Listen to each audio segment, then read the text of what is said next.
Grand Cathay is the land of gunpowder and dragons, but one thing missing from the start is tigers. Well, no longer, as the Tigermen of Cathay mod reintroduces them to the faction with a number of new units, including a lord and even a few heroes. They're fast, sneaky and incredibly intimidating, so let's take a look at how to make use of the Tigermen. However, if you want to make use of $1 and don't want ads on these videos, consider becoming a channel member for just $1 a month. All the same videos, just none of the ads. So let's kick things off with how to use them in the campaign. Whilst the lords are available right out the gate, the rest of the roster takes a little bit longer to be usable. Some units are integrated into existing buildings, but the majority are locked behind the new Tigermen outpost buildings. This starts at tier 2 and goes all the way to tier 5, so it's a long-term investment with the very best units not being available until very late into the game. It's worth noting that these buildings aren't too expensive and don't actually take that long to be built, so if you have a lot of high tier settlements, you can increase your capacity in no time. There's also the Tendua hideout, which is a 3 to 4 tier building for sneakier units, and the Tiger Village landmark, which can only be built in the village of the Tigermen. Most Tigermen units also work on a capacity system, where each one of their recruitment buildings allows you to field a certain amount of different tiers of units. Lastly, the new legendary hero Cloudwalker joins you from turn 1, so you have a little extra power for everyone right out the gate. Overall, they slot well into the campaign, and whilst the couple of extra buildings will make it harder to have provinces where you can recruit everything in the roster, the capacity system means you're encouraged to build them everywhere anyway, so it's hardly a big deal. Plus, it helps to make them feel like a much bigger deal since you can't spam them to your heart's content. Since we have some new lords and heroes, it only makes sense to go through their skill trees. So first up the lord, the Jadeclaw Warlord. Their blue line is the same as the other generic lords, but basically everything else has changed. The red line swaps specific unit buffs for stat bonuses for the entire army, no matter what units they are. There's also damage buffing passives for the army, alongside some Tigermen specific buffs towards the end. The Blazing Ordnance tree empowers their ranged ability, and the Call of the Primal Horn is focused on melee. Both empower them in combat and grant a few powerful abilities. Lastly, the top row has all kinds of passive and active abilities, alongside more buffs for Tigermen units. For the heroes, we have the legendary Cloudwalker. Going by the skill tree, they want to be used in armies to make the most of that replenishment alongside spell support. You can upgrade their melee capabilities to give them a bit more variety in melee, alongside some powerful abilities for them and their army. They of course have their spell line granting them access to the Law of Life, alongside stacking their spell mastery as allies fall in combat. Lastly, on the top couple of rows is more abilities and stat buffs. We also have Chandra's Vanguard. Again, these want to be used in armies as they don't offer an incredible amount of value on the map by themselves, especially considering the upkeep cost. They have a fairly simple tree to upgrade their damage output both in melee and from a range, alongside a couple of powerful abilities. The top row is more stat buffs and abilities, including one to make them very powerful versus demons and undead. And lastly, the Tendua Shadow. They can be used in the campaign as assassins, but they will be very expensive for this role, so army use is probably a better use of their time. Same story as the Vanguard's simple tree with stat buffs and abilities. The top row is more of the same, along with a few buffs for Tendua units. Now moving over to the units in combat. Back to the one and only lord, the Jadeclaw Warlord. These are some very powerful lords in a whole bunch of ways. First of all, they're super fast even without a mount, so can get around the battlefield with ease. They're excellent in melee with very high armor piercing damage and decent defense, albeit with lower armor. They also have some limited explosive missiles to use before they engage to soften up their targets. And if all that wasn't enough, they also have a range of abilities to empower themselves, allies, and even toss out a little bit of magic. They also have the Conceal abilities, which allows them to stop moving and become essentially invisible to enemies, making them excellent at ambushes. This is something almost every new unit gains, so don't be afraid to get sneaky with the Tigers. Most units also gain the Eastern Elixirs ability, allowing them to heal when out of combat. I'm going to mention it here, then I don't have to repeat it for every single unit that has it. They work best alongside other Tigermen, either on the front line or on the flanks with that high speed. Their high melee damage makes them great versus tougher targets, just be cautious of their low defense against damage dealers, as it can come back to bite them.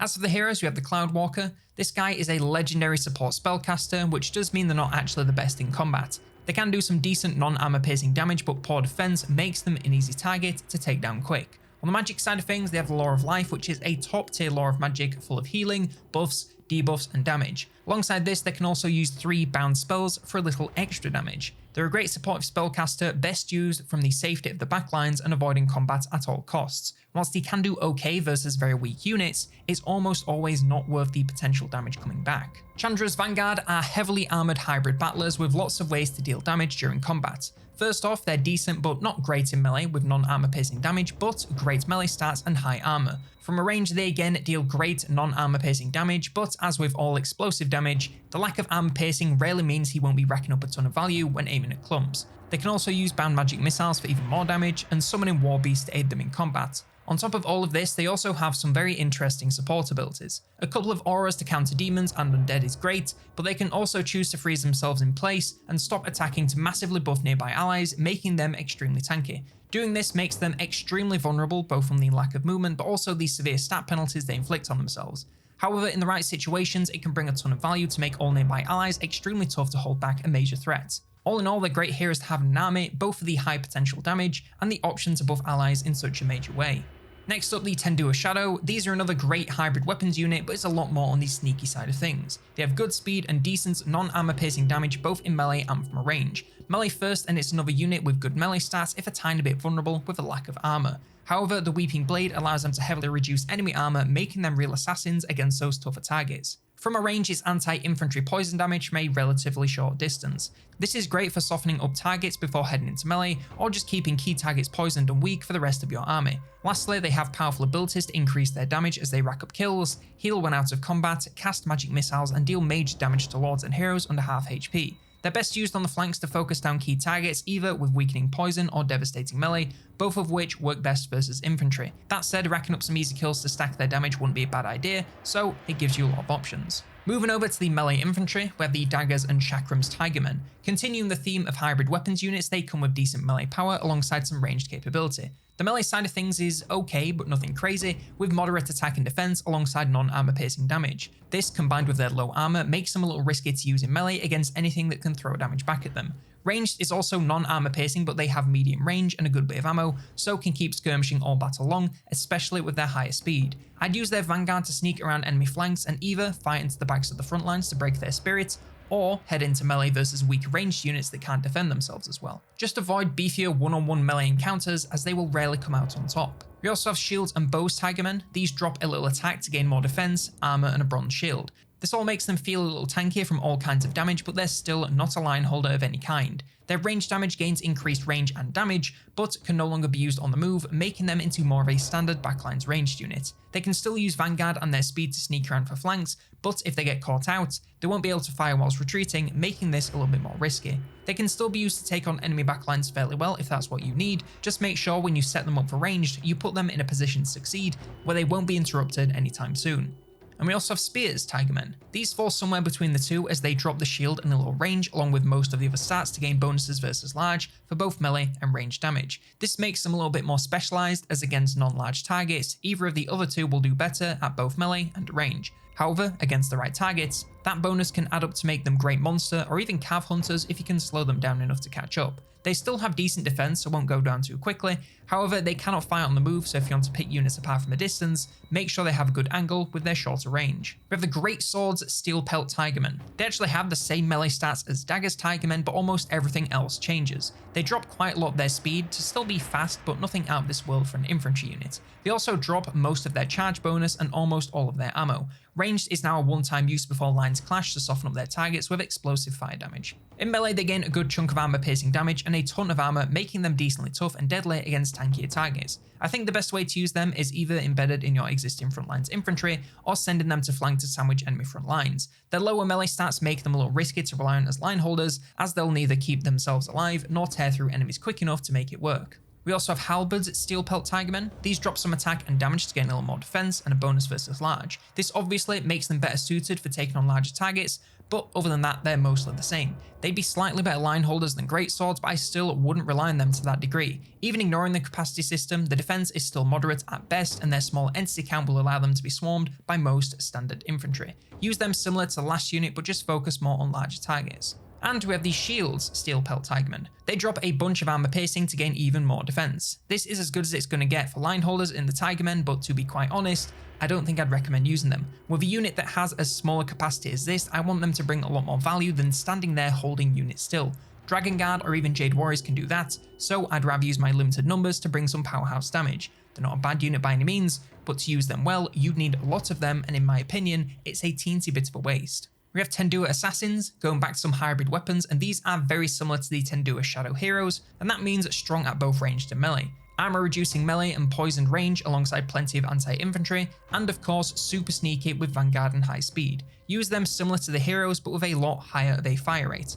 Either send them in melee against armored targets to soften them up for allies, or stay at range and pepper targets with poison to soften them up that way. No matter what, these guys won't be the stars of the show, but they will still bring in a lot of supportive value. And the final melee infantry unit is the Tigermen Berserkers. Finally, a unit with no hybrid weapons. The Berserkers are fully committed to melee, and even then, they don't leave much room for defense with just how much they want to attack. Despite the lack of armor piercing symbol, they actually deal a good chunk of damage even against tougher enemies, especially with that armor sundering. Their defense is a little bit lacking and their armor is nothing to shout about, so they can go down fast against something thrown a lot back their way. However, they are unbreakable, so they'll fight to the last man, no matter how outgunned they may be. Plus, if they're winning in melee, they can cause fear and terror, so can break enemies in moments, once they have an upper hand. And of course, I've not even mentioned their blistering speed and devastating charge bonus. This allows them to be used as melee infantry or charging pseudo cav, depending on what you need. They're a little bit high risk, but if you use them well, then they can absolutely be extremely high in reward. And lastly, we have the one and only Monster and Beast unit, the Bomber Hulks. These are one bizarre unit. Melee first, and they're not great. Okay damage with defense and speed sapping allow them to deal quite a lot of armor piercing damage. However, very low defense and even lower armor, which makes them extremely vulnerable to any damage coming their way. They also have Frenzy, which is great, and Feral Rage, which is not, and will likely get them killed if it activates. From a range, they have moderate range and strong explosive missiles. However, they have both poor accuracy and very limited ammo, meaning they'll run out of ammo in no time with the added risk of missing their target or hitting something else like your own troops. I'm slightly at a loss on how to use them, but my best guess is on the flanks, using their high speed to minimize friendly fire versus enemy clumps. Once they're out of ammo, try and get them into weaker backlines units, where they'll be able to deal damage fairly risk-free. A very cool unit, but super weird, for sure.